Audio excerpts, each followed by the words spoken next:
Welcome to the kitchen here at Montana Wild. We're going to talk about cleaning some of the most popular game fish here in the state of Montana. We're going to talk about some warm water fish species like perch, walleye, bass, crappies, and bluegills, how you'd clean them, and then also cover some cold water fish species like our trout and salmon that are real popular in our state. Let's start with the perch, and we'll take a look at how to clean a perch. You don't need many tools to clean a perch, just a basic fillet knife that you can purchase at a sporting goods store or even somewhere you find cooking utensils. So we have our perch laying here on a cutting board, and the first thing that I like to do is to make an incision on their belly to their vent. Helps my knife track as I fillet the fish. I'll take the knife and then I place it right behind the gill cover here and behind its pectoral fin. So you're going to make a cut which goes down to the backbone of the fish. And then you're going to turn your knife and head along the spine. So you're going to follow that back along the fish and leave it attached to the tail. You'll drop it open, and then you're going to take your knife, you'll place it right here at the base of the tail, and you're going to follow the skin. All right, there you have a perch fillet, but the problem is now is that we have bones in this fillet. Nobody likes bones in their fish when they eat it. If you have a family and you want your family to be into eating fish, you want to make sure you remove all the bones that you can find. The first and easiest to spot is the rib cage. So you're going to take and put your knife right behind the rib cage, like so. Follow it out, and you've removed the rib cage. Those are the larger bones. So as a child, I grew up eating fillets that looked just like this and deboned, but you would still find small bones in these fillets, and it made fish kind of unattractive for myself to eat, and my siblings too. But if you take a look here, someone showed us this at the fish cleaning station one day. You can feel these layer of bones right down the middle. You'll basically just make a cut on either side here, and then you'll have this little strip, which these bones go about right here in the fillet. You can cut that out, and now you have a boneless perch fillet. All right, now let's take a look at the trout and how we're going to clean it. This is going to be the same for your fish if it's a rainbow trout, if it's a cutthroat trout, a brown trout, brook trout, or a kokanee salmon or a Chinook salmon. You could clean the fish the same way. So this is a hatchery fish. This was raised in a hatchery here in Montana, stocked into one of the reservoirs near Helena, and I got to catch it. And they're a ton of fun because they grow very quickly, they get really big, and they're put there for anglers to bring home and eat, just like this one here. So I set another kind of cutting board down. This is a specialized one, the fishing club in Great Falls kids actually made for me, and its head clips in, and I have my fillet knife I use to cut the perch open. If you have the opportunity on larger fish, it's also nice to use an electric fillet knife like this. So one thing I like to do with all my fish is open them up first down the belly. It just helps my fillet knife smoothly moved along back to the vent. All right, and then I'm going to take my electric fillet knife and I'm going to lift up the fish's pectoral fin again, right behind the gill cover. I'm going to place the knife, make a cut. I'm going to go all the way down. You'll feel the backbone of the fish, and then you'll turn, making sure you're in that slot you've created, and then you're going to follow the backbone of the fish down.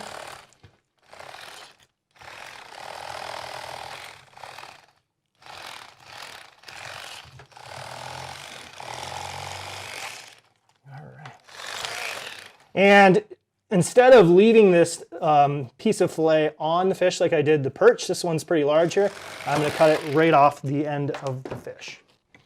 All right, so you can see that now I have red meat instead of white meat here with this fillet on the fish, and it has a little different flavor to it. Some people like it more than white meat, and some people don't. But you can see the rib cage is right here. Very similar to what we saw on the perch. What we're going to do is remove that.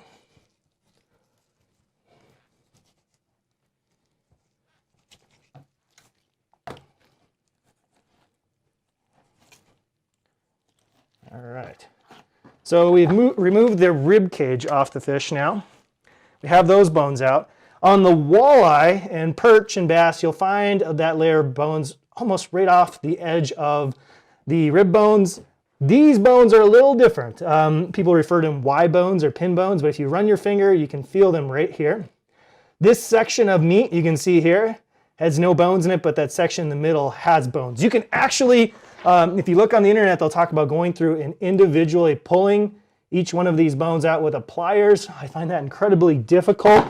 It doesn't work on the smaller fish. But if you take your knife, you can feel right along those bones and make an incision. And instead of cutting straight down like we did with the perch or walleye, you're going to have to follow those bones out to the side of the fish. All right.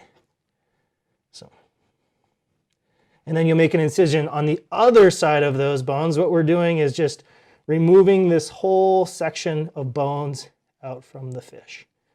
All right. And then to pop them out, if you did choose, some folks like to throw their fish on the grill with the skin on them. You're going to have to remove these bones this way, where you'll cut down and then basically kind of turn your knife to the side.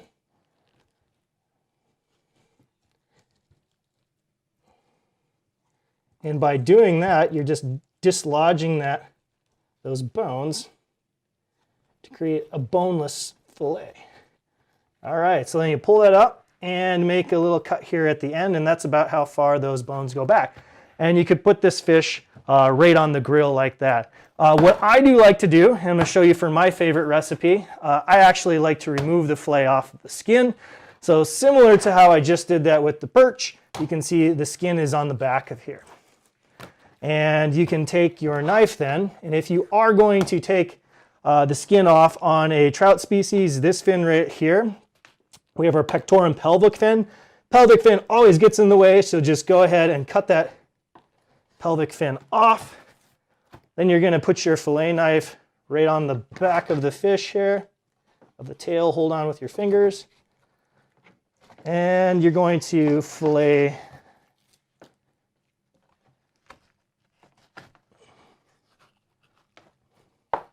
the meat off of the skin, just like so. All right, and if you're deboning this fish here, now instead of being careful and having to twist after each cut you make on these special bones here, you'll just be able to cut down and out. Okay? You can see the rib cage is gone, and then you can feel exactly where those pin bones, Y bones right there. Make this incision, kind of kick off to the side as you're cutting down. And then you're going to make an incision on the other side of those Y bones.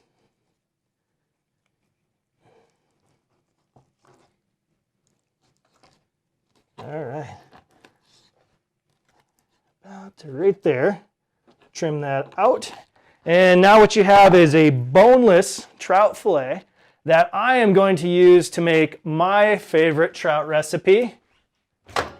And that's right here, trout cakes. So when you're cleaning your fish, when it's a trout or salmon, you can actually keep the eggs from that fish and use them for bait in places where the regulations allow that, and tie them into spawn sacks.